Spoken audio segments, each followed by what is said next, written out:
The resignation of Tulip Siddiq as a Treasury Minister. Bit of a complicated story, but the resignation came after a criminal case was filed against her and other members of her family by Bangladesh's Anti-Corruption Commission. Siddiq's aunt, Sheikh Hasina, is the former Prime Minister of Bangladesh, but was deposed and fled the country last August after growing protests. Where does the Labour MP for Hampstead and Highgate fit in? Well, Tulip Siddiq lived in more than one property, which was linked financially to her aunt or others who'd supported her government. Before she resigned, Siddiq had referred herself to the Independent Advisor on Ministerial Standards, who found she had not acted improperly or breached the ministerial code, but who did say that it was regrettable that she was not more alert to the potential reputational risks, both to her and the government, arising from her close family's association with Bangladesh. Now, there's lots of elements to this story. Will, you've written on it for the New Statesman this week. How damaging is it, or has it been for Labour? So I think what this shows is a real failure of due diligence by the Labour Party when appointing somebody as a minister. Everyone knew for a long time who Tulip Siddiq's aunt was. And she can't do anything about that. That's her family. No. And, she has made her own way in British politics. She has not been shown to have done anything wrong personally, other than when she moved into a particular flat in 2016, which had originally been bought by a trust, which I believe was based in the British Virgin Islands. She doesn't seem to have asked very many questions about who really owned that flat.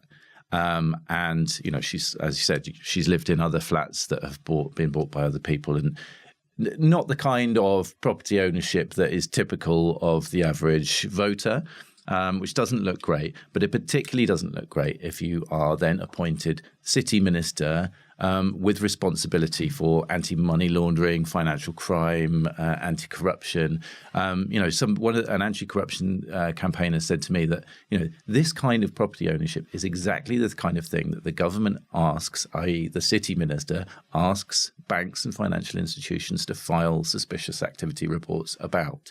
So if you have got somebody who owns or lives in something in that particular way, and it's a clear, it very much looks like a conflict of interest. And so the fact that they didn't have an honest conversation about that in advance looks really bad, in the same way that they didn't have an honest conversation about... It's been quite widely known, hasn't it, for quite some time? I mean, constituents of Siddiq knew about it as well. Channel 4 did a big investigation into it, all of this. Yeah, I mean, I think that's sort of... What Will says they did know, and it's a balls up, isn't it? Well, what Will says is absolutely right. I mean, I think, we're all aware that particularly in a world where the Treasury is interested in things like capital gains tax, most of us know who owns the properties or the origin of the properties that we live in. It's rather unusual to be unclear about this. And I think Sir Laurie Magnus's language about that was quite interesting. He was clearly not entirely convinced. But I think this is much more really about big politics than it is about the detail of regulations and rules. And the truth is that Sheikh Hasina was an absolutely monstrous ruler of Bangladesh. She was corrupt, and there was incredible brutality from her regime. More is coming out, isn't it? More is coming out all the time as she tried to put down the protests. And how does it look? How does the British government deal with a regime like that if one of its key members is so closely associated with it? In other words, I think it's not just about the houses that she owned or didn't own. I think it's about, we have so many Bangladeshi people living in this country. And I think it was always going to be the case that Labour was going to have to take positions on Bangladesh, on the previous regime, on building relations with the new regime. And I'm afraid Tulip Siddiq's position at the heart of this government was always therefore going to be very difficult. Is there something to say about the way that Keir Starmer and the upper echelons of the party are managing different cases? Because, it's well known that Tulip Siddiq was close to Keir Starmer. She's his constituency neighbour, a friend, he calls her. How different is this case really to the case of Louise Haye, who arguably told Keir Starmer about the past actions? That is exactly the question that a lot of Labour MPs are asking behind their hands right at the moment. There's a lot of sympathy for Louise Haye because of the speed with which she was defenestrated. And Tulip Siddiq was allowed to kind of make these representations and, go to Laurie Magnus herself and all of that. And people feel that there's one rule for people like me living in North London, and there's perhaps another rule for other parts of the party. And it's two quite different kinds of situation, isn't it? So Louise Haye was working for an insurance company in her 20s. She got mugged. Yeah. She didn't properly file the thing. She, by the sound of it, got some quite bad advice. And that is a situation in which a lot of voters can imagine themselves. And, spent conviction. Most people probably don't think she needed to resign. Very, very few people would be in a situation where their aunt is a deposed dictator with, lots of disguised property ownership around the UK, and you may or may not have benefited from that.